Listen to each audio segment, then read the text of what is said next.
Fringe evolved actually out of lots and lots of conversations over very many years between Bob and JJ and myself about the kinds of movies that we loved and the kinds of movies that sort of hooked us as kids. We wanted to go back into doing a television show. It had been a few years since we'd worked on a television show together, and we were all fans of various things of this nature, of this genre, like Altered States and The Fly and the old Twilight Zone episode. This particular notion was really kind of born out of this idea of a man who had done the kinds of crazy experiments and cutting-edge scientific work that would be typical of a David Cronenberg type movie.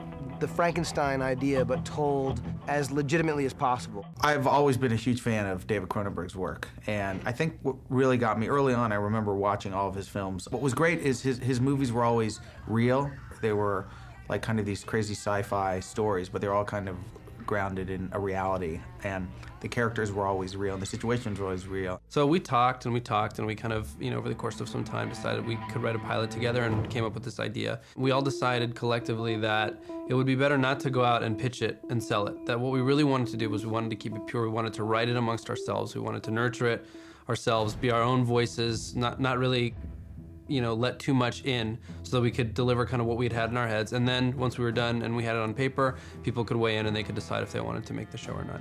Well, originally, the funny part is we were only going to do an hour pilot.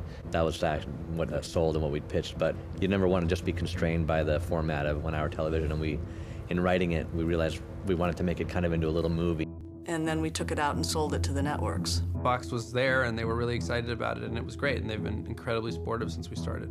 And these characters just sort of evolved out of a lot of loose conversations about the kinds of people that we like to put in these situations and the kinds of stories we wanted to tell. What kind of terrorism is this? Who says it's terrorism? A lot of it's grounded, but on the other hand, in the last 10 years, it feels like every time you go on a lot of news sites, et cetera, you can find that things that were just sort of imagined and used to be science fiction a few years ago, you'll read that in some lab somewhere in Germany, they've now uncovered a way to teleport a molecule from here to there. It's almost gotten to the point, it seems to us, when you really do your homework, that if science can imagine it, you can almost do it. There's sort of this triptych of characters in the show, and each one of them has a fairly significant piece missing and an issue that they are sort of grappling with, whether they're conscious of it or not. And the way these three sort of fit together at the end of the pilot, they sort of need each other in ways that they couldn't even have imagined. The show's called Fringe, and it's about cases that occur at the fringes of science and understood science. But more importantly, it's a show about characters. And the reason we wanted to do this series was that it was about these specific people in this world. And we knew that each of these characters were, for whatever reason, were on the fringes of society, and that we would slowly reveal to both them and the audience why that was, why they were uniquely right to be at the center of this series. We wanted to have an excuse to have characters on television who are at their most intelligent.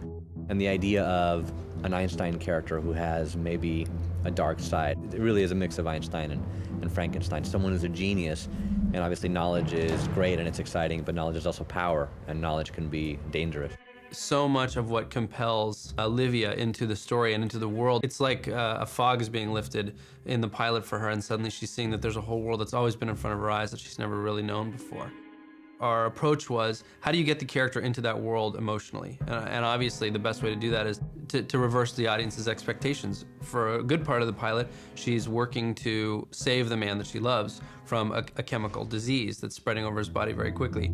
It's difficult for her to have a relationship because of the world that she's in, and she's out there protecting the world while the rest of us are asleep. And when you give that much of yourself, it's very difficult to find the time to have a life and enjoy the liberties and the safety that you're protecting everybody. And what you find out over the course of the investigation is that there's maybe a mole in the department, and that he may be responsible for, hurting the man that she loves. And the big twist is that, of course, the man that she loves is the mole. So her betrayal and all of the things that she's realized over the course of the investigation compel her to move forward in the series, because she is both motivated by wanting in some way revenge against being duped by this man, but also because she's realized that he is part of a bigger world that may have major consequences on us as a species. She knows that she, from a moral place, needs to be a part of the investigation every week. I got a call from the studio, Warner Brothers, saying, we want you to do it, and JJ wants you to do it. And I was just sort of like, okay, what is it? And they're like, it's kind of hard to describe. It's called Fringe, and we'll send it over. And you read it, and then JJ will call. It was the greatest opening I'd read, I think, in like 10 years. We needed to find someone who was going to be a great collaborator and really understand the script from a film standpoint and a love of the genre, and Alex had all that. And he'd worked with a lot of amazing actors, so we knew he'd be good with that aspect of it. What JJ told me when he called me was he wanted me to come on because he knew that from all the stuff I'd done on West Wing that I was good at juggling character with a lot of other really complicated situations and issues.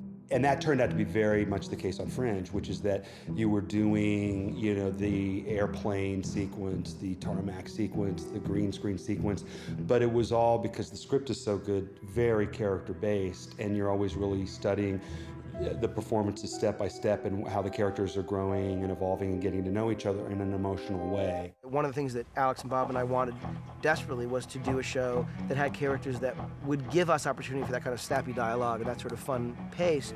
When you think about shows that have done that before, probably the best example is West Wing, which just had characters dealing with crazy stakes, racing down hallways and speaking a million miles a second. And Alex, you know, having directed, I think, 4 dozen episodes of The West Wing, was no stranger to that kind of pace, that kind of rhythm. Also, with work he'd done with some genre stuff and being a fan of that kind of thing, it was very clear that we'd found our guy, and we're very lucky to have Alex Griff. Massive Dynamics is out in front of anything and everybody, and it's into everything and things you can't even imagine. And so we had to sort of create a place that is beyond current technology, which is sort of saying something, given that we were surrounded by pretty cool technology. A series of events has occurred, continues to occur, that has us and other agencies on alert. These events appear to be scientific in nature and suggest a larger strategy, a coordinated effort. It's been referred to as the pattern. We like to invest our shows with some secrets, and the network knew that, and they designed this genius advertising campaign around these symbols. We created a code using the symbols, and we didn't tell anybody about that it was a code. At the end of every act, whenever we break, there is an image. There's the apple and the butterfly and the frog and all that stuff. And there are little yellow lights in the frame with them. And depending on how many yellow lights and which image it is, there's an alphabet of 26 letters. So each episode spells a word that pertains to sort of the larger mythology of the show. If you're interested in following all that, it can, in theory, be a more rewarding experience. And if you're not, you can just experience the show as it is.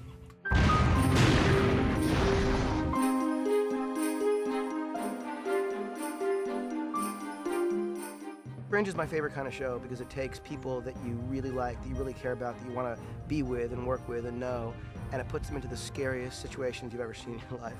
And it allows there to be this kind of safety and comedy in the face of utter terror. And to me, that's sort of the greatest combination of things.